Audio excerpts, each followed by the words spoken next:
guys, you're in a nutshell with me, Ina. Pag-usapan naman natin in this episode ang visitor visa applications. Kamusta? Meron ba kayong kakilala na nag-a-apply to come in as a visitor? Kamusta ang inyong experience?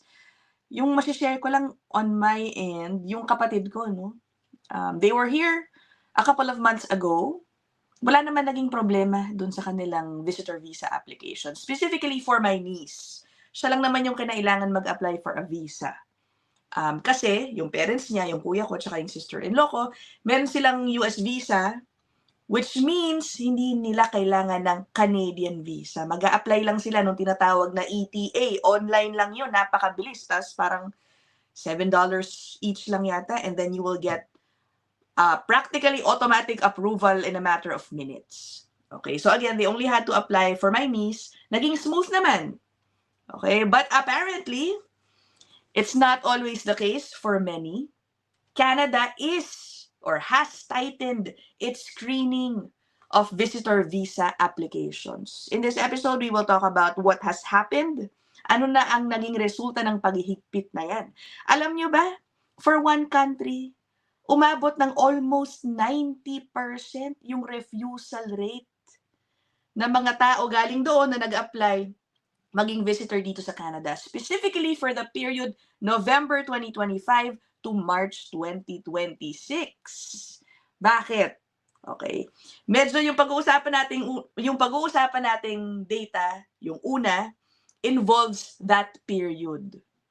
Okay. During that period, pangkalahatan, more than 50% ang refusal rate.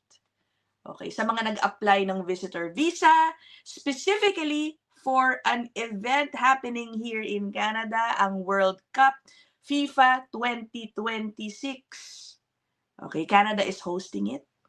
And syempre, sa pag-host niyan, expected ng Canada na maraming turista na darating. Because, athletes from different countries are going to be here in the country, competing with each other. Syempre, yung mga fans nila, lalo na yung mga diehard fans, if they have a chance, if they have budgets, they will try to come and support their teams. So as Canada prepares to welcome these visitors, ensure that they have a wonderful stay here. At the same time, nag-iingat din syempre ang Canada sa mga taong maaaring gamitin itong event na ito. Akala nila na madali lang siguro makakuha ng visitor visa dahil may event A-approve ng Canada yan, sasabihin ko. Gusto ko lang manood ng ilang mga games. Siyempre, alam na ng IRCC siguro naman yung estilo na yan. Kaya extra scrutiny ang ginawa nila sa mga visitor visa applications, again, from the period November 2025 to March 2026. Sabi ko nga, more than 50% of those who said in their applications that they are here for the FIFA, or they want to be here for the FIFA games, and na-reject. Now, yes, I know this is for those who applied to visit Canada for FIFA. Pero syempre guys, I think it's safe to assume na damay ang lahat ng visitor visa applications. Ongoing paghihigpit sa screening ng visitor visas. Right? Alam nga naman sabihin ng IRCC, maghihigpit lang kami dun sa mga magsasabing papasok sila for FIFA. Siyempre, hindi ganun, O sige, puntahan na muna natin itong issue ng FIFA, Later on, I will also share some information about how the stricter screening on visitor visas has led to a significant decline sa mga nagkiklaim ng asylum. Ang laki raw ng naibawas ng mga asylum claims mula na naghigpit ang Canada sa visitor visas. So now you get an idea kung bakit talaga naghihigpit ang Canada pati sa visitor visas. Okay, sige, puntahan na nga muna natin itong sa FIFA. This is a report from CTV News. Posted June 24, 2026, Canada rejected more than half of all World Cup visitor applications. Okay, ito po yan, Covering the period November 14, 2025 to March 31 of this year, 17,000 visitor applications for soccer fans from more than 160 countries and territories ang kanilang pinrasis. Only 41% of them were approved. O, di ba? So 59% ang na-refuse. This is the general data, pero meron din pong data dito per country. Yung sinasabi kong almost 90%. Guess what country it is? Again, this only covers visitor visa applications that mention the FIFA or World Cup sa kanilang application. Ang bansang Ghana, yung sinasabi ko guys, no? Yung pinakauna dyan sa chart, 1,725 yung applications na sinubmit for FIFA from Ghana. Ang na-refuse, 1,540. Ang refusal rate po nila, 88%. Grabe, no? Okay, isa pa pong malaking refusal rate, Pakistan. Okay? Ang total applications, 1,250. Ang na-refuse, 1,140. Mahigit 100 lang yung na-approve. Imagine. Sa India naman, ang refusal rate from Indian applicants, umabot ng parang 72%. Ito po yan. Puntahan natin yung sa Philippines. Meron, in fairness meron tayong mga mayayamang kababayan. No? Pupunta lang ng Canada para manood ng FIFA. Wow! And I am happy to report na para po sa Pilipinas, mataas ang approval rate natin. O, diba? So, meron daw 55 visitor visa applications for FIFA that came from the Philippines for the mentioned period. 55! At ang na-deny, 15. Okay, so approval rate natin parang more than 70%. Okay na rin. Okay na rin. So isa po to sa mga resulta ng paghihigpit ng Canada sa visitor visas. Una, they really were careful about hosting the World Cup.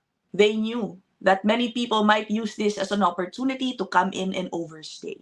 Okay, baka nga akala kasi ng mga tao, madali sila makakuha ng visitor visa. But syempre, it's not like that. You still have to prove. Kahit may event dito, you still have to prove your ties sa iyong home country. Na talagang may babalikan ka pa dun at hindi ka mag-overstay dito. Okay? Now, puntahan natin ang isa pang related issue. Dahil din po dito sa paghihigpit ng screening sa mga visitor visa application, napakalaki na po ng ibinaba ng asylum claims. So clearly, may correlation between visitors and asylum claimants. Look at this post from IRCC. This was just posted nito lang June 23, okay, 2026. Sabi dito, increased scrutiny of temporary resident visa or TRV. Yan po yung visitor visa. TRV applications has led to an 84% drop in asylum claims from TRV holders over the last 2 years. Okay. Ano ang koneksyon? Okay, kasi nauna na pong sinasabi, nababalita dito, na marami daw po pala sa mga asylum claimants ay dumarating dito bilang visitor. And unfortunately, ang sinasabi po, most of these asylum claimants are not genuine. Ang isa pong nangyayari po kasi kahit po i-reject yung kanilang asylum claim, una sa lahat, napakatagal ng proseso. It gives them a lot of time to stay here. Tapos kapag na-reject na sila, ang ginagawa ng marami, nag-a-appeal sila, nag-a-appeal. They really exhaust all legal measures. Okay, sometimes it takes years. And during that period, they're here. So in short, nagagamit po yung refugee program, yan, yung mga nag-claim ng asylum, para maka-extend lang ng stay dito sa Canada. Kawawa naman yung mga genuine refugees talaga, no? So in short, marami pong gumagamit ng visitor visa para makapasok dito. And then these people end up being the so-called fake asylum claimants. Kawawa naman yung mga genuine refugees, yung mga tunay na nangangailangan ng tulong. Dahil sa mga fake asylum claimants na ito, kumaga nadadali rin sila ng backlog caused by these applications. And not to mention, I'm sure, di ba, many of them feel na pati silang mga tunay na refugees, pinagkakamalang mga peke at hindi karapat-dapat na manatili dito, di ba? Kawawa naman sila. Anyway, ito pong post ng IRCC sa kanilang social media account. This is not the first time, no? So, ito pong pinapakita ko, posted just a few days ago. But they also posted a similar update from 2 months ago pa, no? Nakita ko na rin yun eh. Also reporting a significant decline sa asylum claims coming from visitor visas. Siguro yung IRCC at that time thought Na parang, oh, ang ganda ng aming achievement, di ba? Nabawasan na yung mga asylum claimants galing sa visitors. Siguro syempre proud sila, no? But people are also smart. Many thought that, teka muna, okay, sige, good, no? Nabawasan na yung mga fake asylum claims. Pero bakit ngayon lang?